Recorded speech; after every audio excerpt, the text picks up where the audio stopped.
चंद्रराव मोऱ्याची ती जावळी, चंद्रराव मोऱ्याच्या त्या जावळीवरती जाऊन राजांना हमला करावा आणि जावळी काबीज करावी. आणि त्यावेळेस राजांनी निर्णय घेतला त्या जावळीच्या जवळ असणाऱ्या स्वराज्याच्या सीमा समुद्रापर्यंत भिडवल्या पाहिजे. महाराजांना कळलं होतं हे हिंदवी स्वराज्य निर्माण करायचं असेल तर सह्याद्री तर आहेच, पण त्याकरता आपल्याला आरमारही निर्माण करावं लागेल. छत्रपती शिवबा राजांना आपण म्हणतो father of the Indian navy, एकमेव कारण आहे. छत्रपती शिवबा राजांनी स्वराज्याच्या सीमा त्या समुद्रापर्यंत नेऊन फेकवल्या होत्या. ह्याच काळामध्ये रायरीचा डोंगर राजांनी जिंकला.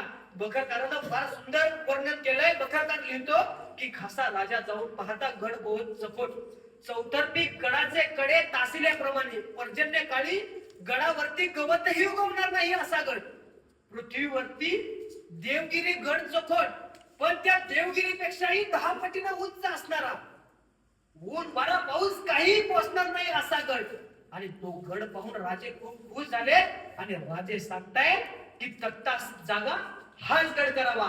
राजांच्या डोक्यात होतं 26व्या वर्षी 1656 ला राजांनी संकल्प केला की स्वराज्याची राजधानी हे रायरी म्हणजे आजचा रायगड झाला पाहिजे. 1656 ला राजांनी केलं होतं. बघा राजांची दूरदृष्टी काय होती. बखरदारानं वर्णन करून ठेवलंय किती सुंदर.